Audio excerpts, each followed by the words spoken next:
अस्सलाम वालेकुम दोस्तों, मेरा नाम डॉक्टर अली असगर है और आज की इस वीडियो में हम first year chemistry imported short question answer के नेक्स्ट लेक्चर को समझने जा रहे हैं, जिसमें आज की इस वीडियो में हम पहले दो डेफिनेशन डिस्कस करेंगे, बॉन्ड एनर्जी और बॉन्ड लेंथ की, और फिर इसके बाद एक साइंटिफिक रीज़न भी डिस्कस करेंगे डायपोल मोमेंट से रिलेटेड। तो आज के इस लेक्चर को शुरू करने से पहले एज़ यूजुअल आपसे रिक्वेस्ट करेंगे कि अगर आपने अब तक हमारे इस चैनल को सब्सक्राइब नहीं किया, जो कि सिंध बोर्ड टीचिंग के नाम से है, तो काइंडली आज ही आप हमारे इस चैनल को सब्सक्राइब करें और साथ ही साथ बेल आइकन को लाजमी क्लिक करें ताकि हमारी अपलोड करदा तमाम इंपॉर्टेंट वीडियोस की नोटिफिकेशन भी आपको रिसीव हो सके।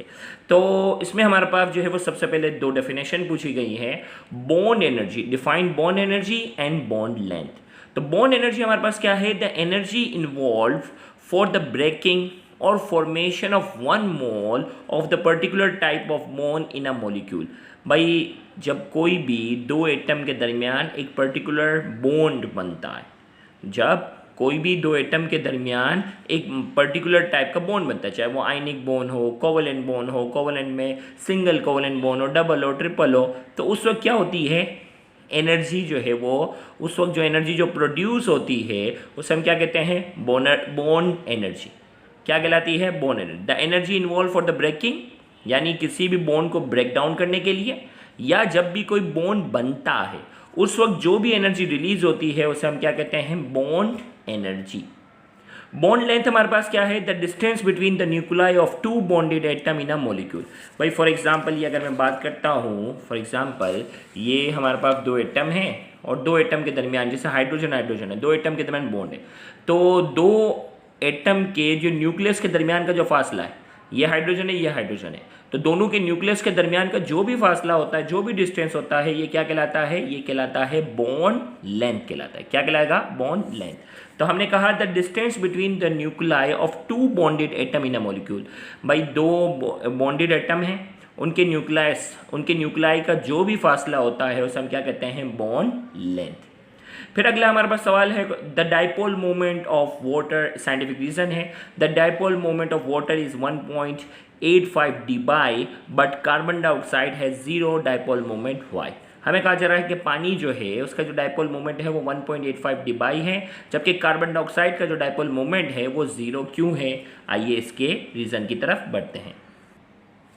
अब आप जैसा कि स्ट्रक्चर आप देख सकते हैं कि कार्बन डाइऑक्साइड मॉलिक्यूल का जो स्ट्रक्चर है वो क्या है, लीनियर है। क्या है, लीनियर है।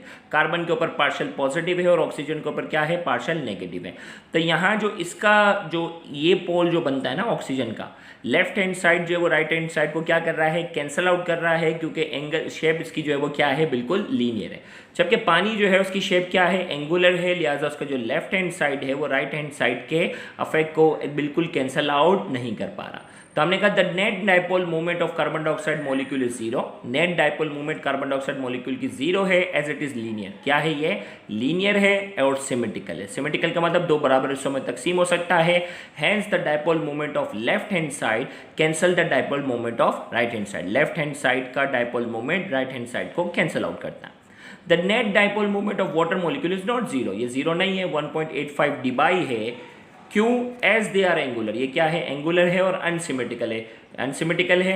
Hence the dipole moment of left hand side does not cancel the dipole moment of right hand side. Left hand side का dipole moment right hand side के डायपोल मोमेंट को कैंसल आउट नहीं कर सकता, इसीलिए जो है वो 1.85 dBi जो है वो क्या है, इसकी डायपोल मोमेंट है।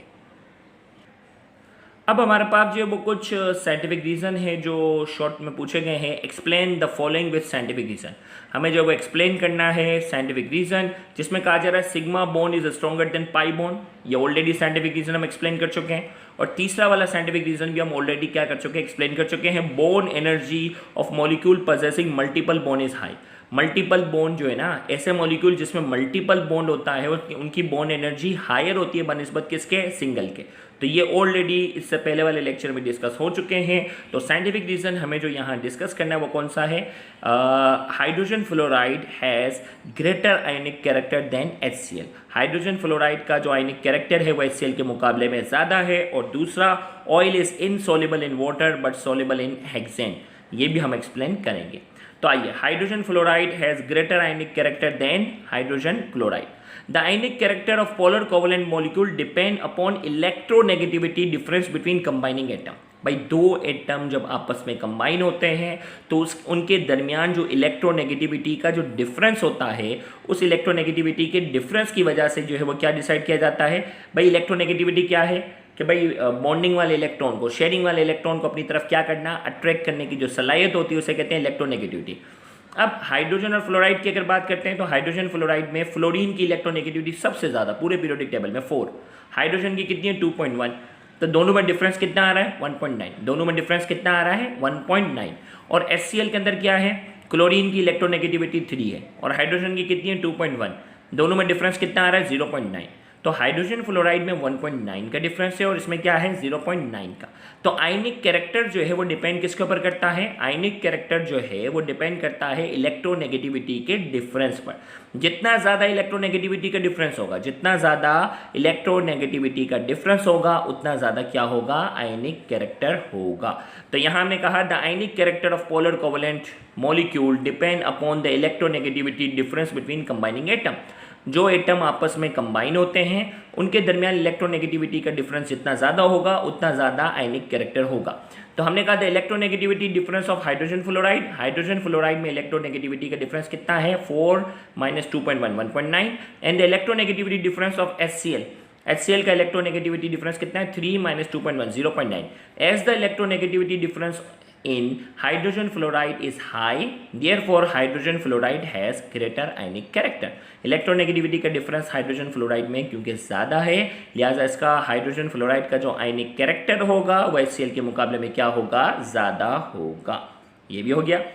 फिर अगला जो सवाल है वो हमारे पास है, oil is insoluble in water but soluble in hexane, explain why. Oil जो है वो पानी के अंदर क्या है, इनसॉल्युबल है, लेकिन सॉल्युबल है किसके अंदर, हेक्सेन के अंदर। क्यों, आइए। ऑयल जो है जो कि नॉन पोलर है, ऑयल क्या है, नॉन पोलर। हमेशा याद रखिएगा पोलर चीज़ पोलर के अंदर डिसोल्व होगी और नॉन पोलर नॉन पोलर में, सेम चीज़ सेम के अंदर डिसोल्व होगी। ये केमिस्ट्री का एक बेसिक रूल है। तो हमने कहा the solubility of covalent molecule depend upon the chemical nature of solvent and substance to be dissolve. भाई कोवेलेंट मॉलिक्यूल की जो सॉल्युबिलिटी है वो डिपेंड करती है केमिकल नेचर ऑफ सॉल्वेंट पर और जिस सब्सटेंस को उसमें डिसॉल्व किया जा रहा है उस पर। For a general rule like dissolve like, same चीज सेम को डिसॉल्व करते हैं। अभी मैंने कहा oil is non polar, oil क्या है, नॉन पोलर है, therefore it is most likely to be dissolve in the non polar solvent hexane. Oil जो है वो नॉन पोलर है, लिहाजा ये भी नॉन पोलर के अंदर डिसॉल्व होगी। तो हेक्सेन क्या है, नॉन पोलर है। तो हमने कहा oil is non polar, therefore it is most likely to be dissolve in the non polar solvent hexane. Oil जो है वो नॉन पोलर है, लिहाजा ये नॉन पोलर सॉल्वेंट हेक्सेन के अंदर ही डिसॉल्व होगी। And remain insoluble in polar solvent like water, और जो है वो इनसॉल्युबल रहेगी पोलर सॉल्वेंट में जैसे कि वाटर। तो इन शॉर्ट ऑयल जो है वो नॉन पोलर है, लिहाजा वो नॉन पोलर सॉल्वेंट हेक्सेन में डिसॉल्व होगी। वाटर में डिसॉल्व इसलिए नहीं होगी कि वाटर क्या है, पोलर है, लिहाजा पोलर सोल्यूशन के अंदर पोलर चीज़ें क्या होती है, डिसॉल्व होती है। तो यहाँ तक ये साइंटिफिक रीजन डिस्कस हुआ। इंशाल्लाह नेक्स्ट लेक्चर में नए इंपॉर्टेंट शॉर्ट क्वेश्चन आंसर को डिस्कस करेंगे, तो उसको भी देखना मत भूलिएगा। थैंक यू वेरी मच, अल्लाह हाफिज़।